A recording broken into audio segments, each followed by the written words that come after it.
randomness aspect of things. That if somehow, if you analyze all the parts, you got the whole, but of course you miss something much bigger, and you can never get the whole by just adding the parts back together again. Yeah, that's really true.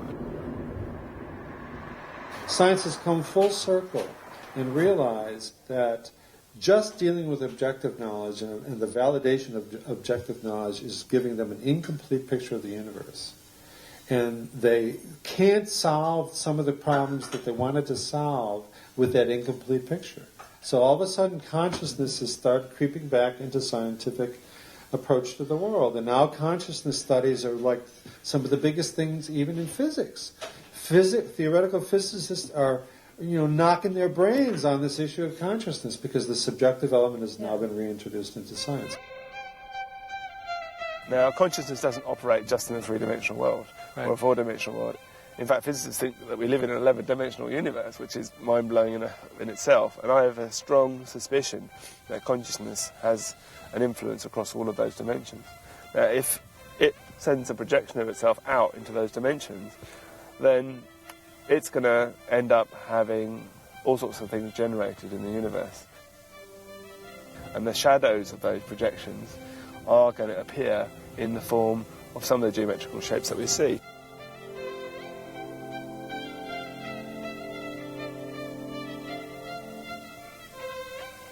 I was interested not just in simple circle formations, but the more geometrical versions, and thinking, well, how could these be created? And I was very interested in the kinds of shapes that were coming up and how there seemed to be variations, if you like, on a theme. And one of the things I realised was it seemed that these shapes that we're seeing were actually shadows of, shall we say, three-dimensional objects, or maybe even higher, four-dimensional objects. Right. For example, if you've got a ball or a sphere and you shine a light on it, the projection, the shadow, is one dimension less. Right. It's going to be an ellipse, or it's going to be a circle. In a similar way, there's a way of holding a cube in such a way that the projection, the shadow, appears as a hexagon. And it appeared to me that these formations, they were a combination of a couple of things. They clearly seem to be being generated under the influence of some kind of field, gravitational field. Whatever it was that was being applied had its origins, had its source, if you like, not just in this three-dimensional world. It seems to have been a shadow, if you like, of a higher dimensional object or a higher dimensional construct. If there is some higher consciousness or whatever interaction from a higher dimension that we're not aware of, what we're seeing is we're effectively seeing the wake that's been left behind by the object as it's gone through our dimension. Say, for instance, if you imagine a speedboat whizzing around the bay, you'll get a wake of the water behind it where it's disturbed it. Now, if you don't see that boat, you're just seeing what's left behind. Now, if that object is in the fourth dimension or the fifth dimension or whatever that we can't see, all we're seeing is the aspect left in our dimension. Basically, if you look at this from a cross-sectional view, it's actually a pencil. Now, in one dimension, all you see is like a little line contracting. 2 dimensions, you just see a hexagon expanding and contracting. And of course, 3 dimensions, you can actually see the shape going through. Now, if you imagine this is our world, this could be some entity from a different dimension passing through, and we're basically seeing in our 3D universe the image of it. To take it one step further, looking at it from a crop circle point of view, if you imagine this is poking through, the actual shape here is a tetrahedron with a sphere on each tip. As it more comes into view, you can then end up with the Barbary Castle formation. And if you rotate that round, you'll actually see this particular shape, something like that, where you can see the point there, the 2 points there, and that point is off-centred there as it rotates round. Obviously, Barbary Castle, it would be in the centre, so you'd be looking at it straight on. Now, if you've then got 2 of these shapes, you'll see the second one is starting to spin in and interlock with the first one, and then you get this shape which appeared at Etchelhampton, the central circle and the 6 circles around it. If you then continue twisting them round, like that, that shape actually appeared up north. It was sort of off-centred Star of David type formation. Obviously, if I run it as a continuous animation, you can see how the lot locks together. I want to put some of the more up-to-date formations in there because I'm convinced this will be another aspect to the genuine phenomena, because you'll find all the genuine ones probably interlock to other formations. So although you're looking at lots of different formations, you're actually looking at a single aspect or different aspects of a single higher dimensional shape, which is just going through our universe.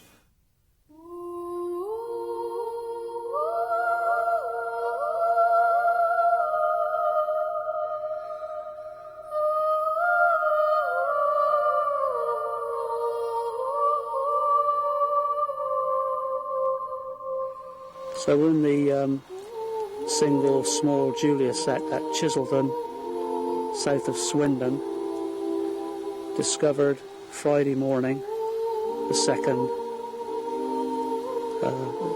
The floor lay is very, very beautiful. And the plants, you can see, are under here, breaking into this circle. It's very intricate and spiralling around clockwise. And then it leaves over the top once more, around, continuing around the circumference of the initial circle, and then once it's reached here, breaks into the next one, and so on, down through the chain.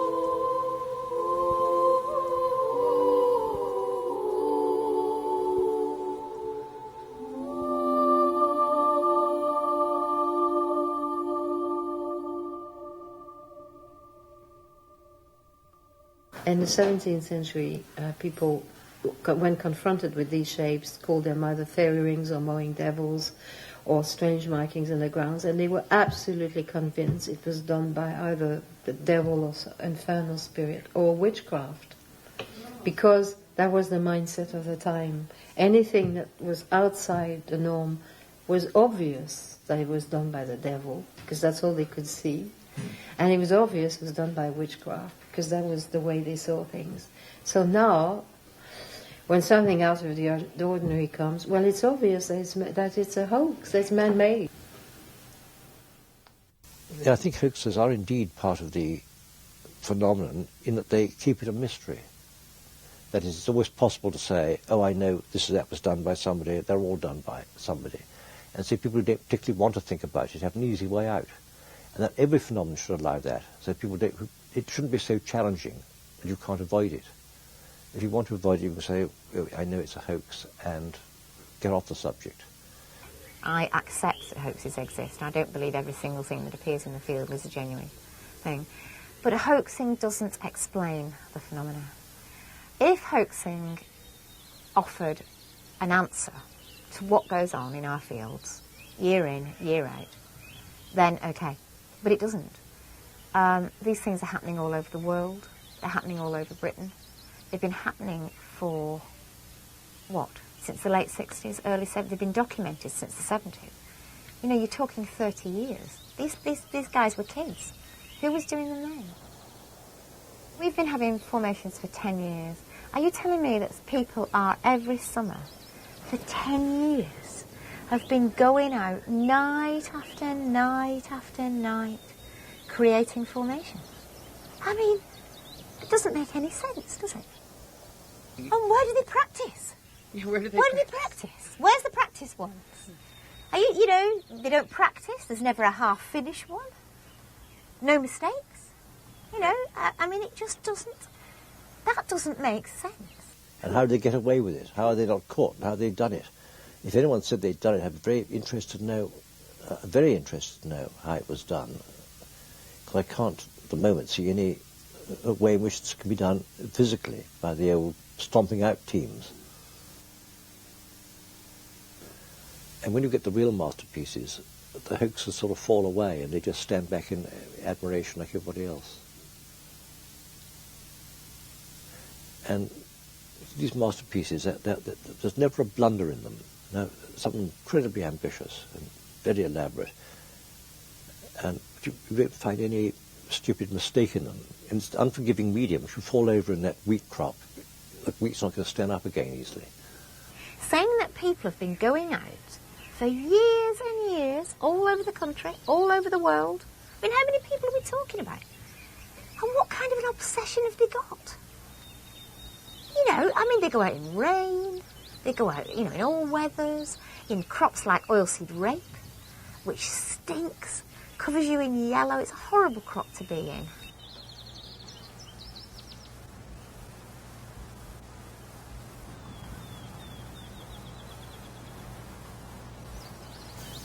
The lack of being caught, the lack of blunders, you don't see a half-finished masterpiece. As a cock crows, everyone has to pack up tools. It's they all give the impression of being done in one go. They're not spot-on accurate, but they've got a rhythm through them, like an artist would do.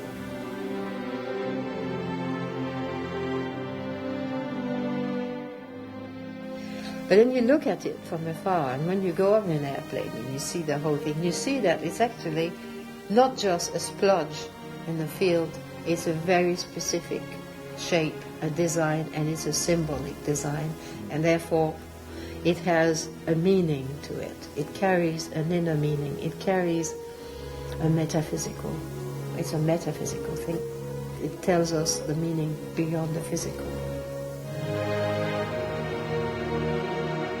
Each circle is an invitation to look into the meaning of the symbol, and therefore you're made to look at all these wonderful, wonderful teachings in all directions. And suddenly your mind is encompassing many, many different aspects. It has an effect on the person. You recover your sense of awe, your sense of wonder. A feeling of awe leads to a feeling of appreciation, of gratitude.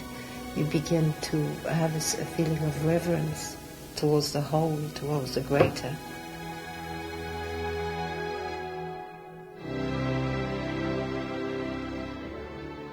These things are footprints of intelligences, and through the characteristics of the phenomenon which come forward each year, we're being shown characteristics of the particular kind of intelligence which these... Even the word being is... These beings, even that is inadequate. But, and so we're being given some detailed signs of the nature of this intelligence, which is undoubtedly very compassionate and understanding, and also educationally motivated. There is something very profound about the shapes of the crop circles that affect consciousness. I think there are ways in which we can interact with our environment that can enhance consciousness, and I think crop circles are part of that. I think that there is a technology behind them, and that technology is consciousness enhancing technology. There's a trickster element. There's an exceptionally high level element too, which involves, for example, complex mathematics.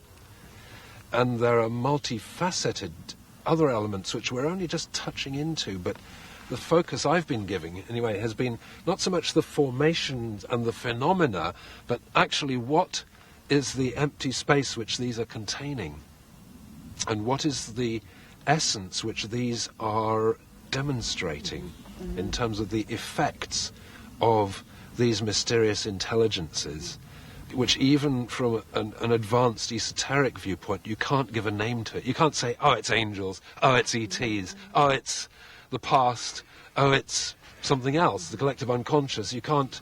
That doesn't satisfy the question either. We're left with this deep pool, this empty space into which to fall.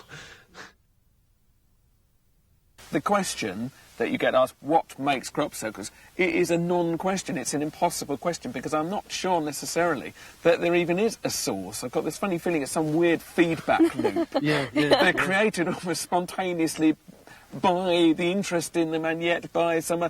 we'll never know. You'll never get to point A. It's a loop. I bet you, if you could try and trace it back, you'd never get to the answer. You just go round and round, and it's almost like they're created from nowhere, out of nothing, like everything is. I'm sure there's a dimensionality to this which we are just not capable of seeing at the moment. It's obviously clear that the circle makers are going to great trouble to keep these designs coming down, and if you assume that there is some kind of code in here, it's not just nice designs, but there's some sort of code, then they're obviously putting in a lot of code into the system here. And if it is code, which surely it must be in some way, there's a lot of unravelling to be done at some future date. I think there are myriad communities, intelligences, civilizations up there, and I think it's reasonable to say that the majority of them are fully aware of planet Earth and its divinities and miracles and charms and its madnesses and follies. I think we're in the early stages of a process of universal intercultural mingling. The issue is it's got to be done very, very gradual in homeopathic amounts, so that we actually develop, amongst other things, a certain immunity to the potentially destructive influence of incredible positive energy coming our way when we open up to the other beings in the universe in which we live. I think they do know that their material intervention in tangible terms would cause such disruption to our culture that we would unravel and fragment very quickly, and they don't want that. So I believe this is one reason that they're playing very gently with us, and it's certainly a reason why they're playing with those groups and individuals who wish, who choose, who volunteer to come and participate. I mean, you know, traditionally, what do we think in our culture? They go and knock on the door of number 10 Downing Street. They go and visit the White House. Well, they'd be stupid. Do we have to be told that? I mean, the last way anybody with any kind of wisdom and full historic understanding of the state of planet Earth, the last way they would attempt to make ameliorative changes will be to initiate it at government level. That will be the kiss of death. And they know that. One of the possible reasons why all this farce is going on is that they're studying us. Because obviously, you know, if you were a god or an ET or something like that, you would be sincerely asking the question, why can't these humans wake up and stop this suicide process they're on? You know, what is it that causes them to continually make difficulty for themselves and kill each other and cause so much pain? And so you could see it as a research project by these beings to provoke us with the stimulus of, just putting it in front of us, and then to study all the ways in which we avoid truth being put straight in front of our face, you know? Because they're getting it. They're getting all these avoidance strategies, blocking strategies, confusion. You know, if you were a cosmic social psychologist, it would be a wonderful microscope into the psyche of humanity. And if that were the only justification for this phenomenon, that itself would be sufficient, I think. I think that they've been looking at us for a long time and thinking, oh, God, how long do we have to sit back here and watch these clowns screw themselves up? At what point are we going to be allowed to just move in and tickle them and persuade them and seduce them forward? At what point can we break this terrible pattern? Are we going to watch this beautiful blue planet screw itself up finally? Do we have to watch this? Can we go in? And now they're coming in. Now, clearly, because we are who we are, we want spaceships on the White House lawn.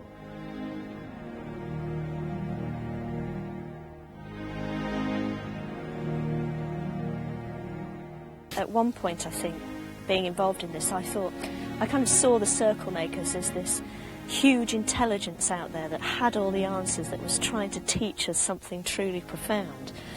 And in a way, I think that's partially true, but the way I see it now is that kind of we're playing this game together, that there's kind of this dance going on, and it's a mutual exploration of what is possible through the relationship that we have, through the kind of communication that we have, and which is very strange to us and maybe is very strange to them as well, who knows.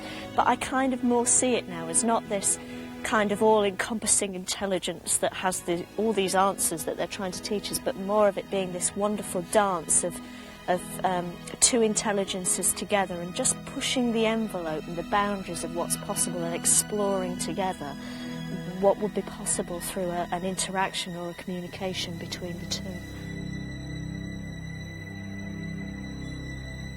I know that this is interactive, and then I know there is a communication, and I know that I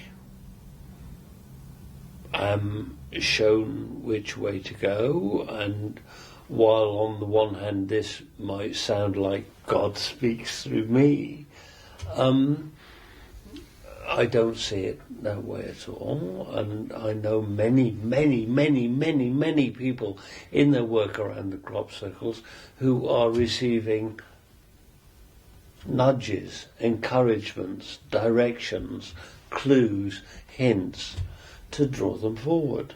For years, in the early 90s, we tried a series of experiments using a psychic channeler just to see what would happen to take messages to whatever the circle-making forces might be. And as soon as we started those experiments, I think on the very first day we had a big meeting at this friend's house, in the field closest to his house as you could get. The first formation of the year in our county appeared. And we thought, what are the odds of that? And what we found was, as the next couple of years went on, we all started to have these synchronicities. 3 or 4 of us saw balls of light. Eventually, this kind of work culminated. We did an experiment where 9 of us meditated up on a hillside and asked for a crop formation, and others have done this on other occasions too. And we had a certain shape that we thought might arise as a result of that. And lo and behold, that very night, exactly that design appeared in the fields of Sussex. I can't prove that to the outside world, but we had proved to ourselves that it was an interactive phenomenon. The more you give towards it, it will give back. Yeah. For someone who's studying radionuclides, they will get progression in that study. For someone who's studying mathematics, they will get progression in that. For someone who's working psychologically, they will get progression in that. In whatever way we map our reality, we will get progression into it, and no one individual possesses the answer, although we're all progressing with clues. Oh, well, you go by, you judge the intent by what the actual effect is, don't you? If people say, what are crop circles? If you ask about a person, what sort of person he is, it says in the Bible, by their fruits you shall know them. It's what they do, not what they say. And so to observe, to find what the crop circles are for, you only have to observe what they do. How they change people and in what direction. Are they satanic? No, there's no evil or harm in them at all, as far as I can see. They never hurt anybody. They never harmed anybody. They've only inspired people, and some people have been disappointed by them, or by some aspect of them, but that's their own personal business. They haven't hurt anybody. I think that the crop circles maybe are occurring now because there are